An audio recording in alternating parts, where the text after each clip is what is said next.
There are 298 people on death row in the state of Florida. This is part 1 of the series. James Rhodes, 78 years old, 46 years on death row. For the murder of Lisa Lynn Berry, an 80-year-old girl whose battered and nude body was found by a canal in Davie, Rose has been sentenced to death. The girl's mother has been romantically involved with Rose. Lisa was picked up by Rose at the bowling alley her mother worked at, and she was never heard from again. 4 days later, the girl's body was found. According to the prosecution, she was hammered to death. For more than 43 years, James Franklin Rose went unpunished for the 1975 beating, essay, and murder of Jean Savage in her suburban Delray Beach home. The murder of Savage generated few early leads before going cold until 2015. The cold case unit reviewed the murder's initial evidence at that point and discovered a match. Rose was linked to the murder by DNA evidence, and in an interview with sheriff's officers, he acknowledged his involvement. Harry Phillips, 78 years old, 39 years on death row.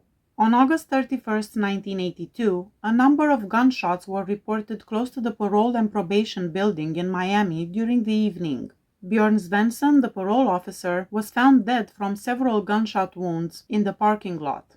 Svensson was murdered by numerous shots to the head and back after fleeing after being shot twice in the chest. This was proven by forensic evidence. The parole of Phillips was overseen by Svensson, who also oversaw a number of probation officials. 2 years before the murder, Svensson and Phillips had conversations about Phillips' unapproved contact with a probation officer. Phillips was given the advice to avoid parole officers and the building unless he was making an authorized visit. Phillips' parole was revoked following one such event, and he was sent back to prison for around 20 months. On August 24, 1982, several shots were fired into the front window of a residence owned by the 2 probation officers who had given a false testimony against Phillips. After Svensson was killed, Phillips was put behind bars for breaking his parole. A number of prisoners claimed that Phillips had informed them that he had murdered the parole officer. William ZEIGLER, 78 years old, 47 years on death row. He killed 4 people in an insurance fraud scheme. In addition to killing his wife Eunice and her parents Perry and Virginia Edwards, he also shot Charles May Jr., a fellow employee, and then beat him to death. ZEIGLER took his wife to his furniture store in Winter Garden on Christmas Eve 1975 and planned for his in-laws to visit as well. Eunice was found with her hand in a coat pocket, shot from behind, and was murdered by him suddenly and violently. Virginia was wounded in the hand when she was discovered, indicating that she was likely in a defensive position when she was shot. They fought for some time before Perry was shot and died, and ZEIGLER was taken aback by his power and endurance. Henry SIRECI, 75 years old, 47 years on death row. On December 3, 1975, SIRECI visited a used automobile dealership, walked into the office, and spoke with Howard Petit, the lot owner, about purchasing a vehicle. In court, SIRECI claimed that the visit was made with the intention of him getting some keys so that he could return later and steal a vehicle. However, the state argued that his actual intention was to rob the owner. A struggle started, and SIRECI had a wrench and a knife.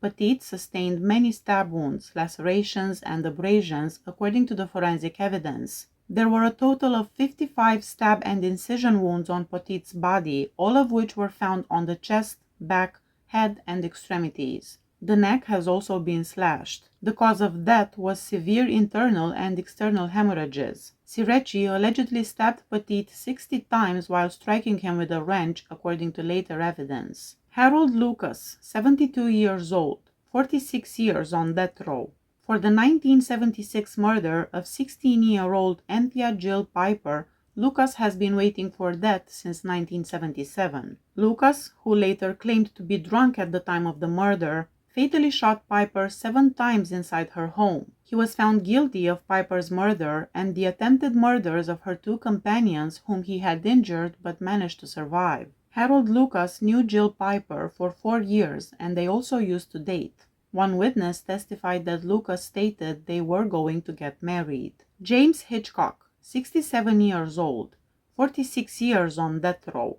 A few weeks prior to the murder, James Hitchcock, who was unemployed, moved in with his brother Richard and his family in Orlando. On the night of the murder, Hitchcock stayed up late with his brother and his family to watch television until about 11 p.m. At that point, Hitchcock left the house and spent the next several hours in Winter Gardens with some pals, smoking and drinking beer. Hitchcock returned to the home at 2:30 a.m. according to a statement he made to the police after being apprehended. He entered the house through the dining room window before making his way upstairs to the victim's bedroom. He essayed Richard's stepdaughter, who was just 13 years old. The victim informed Hitchcock that she had been hurt and that she would tell her mother what happened. She then started screaming when Hitchcock forbade her from leaving the bedroom. To stop her from yelling, Hitchcock choked her and led her outdoors. He then battered and choked the victim till she stopped making noise, after which he dumped her body in the bushes close to the house. After the crime,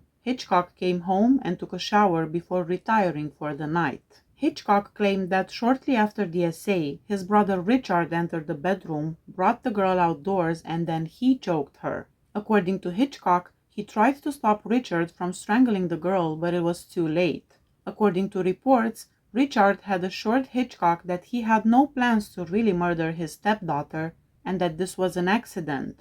Richard was assured by Hitchcock that he would protect him. William Thompson, 71 years old, 45 years on death row. Thompson was found guilty and given the death penalty for the kidnapping, essay, and murder of Sally Evester on March 30, 1976. In Dade County, Florida, William Thompson, Rocco Sures, Barbara Savage, and Sally Evester shared a motel room. The two women were told by Thompson and Sures to phone their families to get money. When Sally learned that she could only receive $25 from her family after having earlier asserted that she could get close to $200, both Thompson and Sures grew furious. Sures then commanded Sally into the bedroom and started punching her in the face with his chain-link belt. Thompson hit Sally repeatedly as Sures urged her to remove her clothes. The two men then essayed her using a nightstick and a chair leg. Internal bleeding resulted from the severe rammings. With cigarettes and lighters, Thompson and Sures burned Sally, made her eat sanitary napkins, and made her lick beer off the ground. Sally was then led by the two men to a phone booth where she was instructed to contact her mother to request further money. Following the call, Thompson and Sures returned Sally to her motel room where she was subjected to more brutal beatings. Sally died as a result of the assault-related wounds. Barbara Savage, a witness to Sally Evester's murder, stated in court that she was afraid for her life and wouldn't have been able to escape the motel in the midst of the vicious attack. Please hit that subscribe button if you like my channel. See you next time. Bye bye.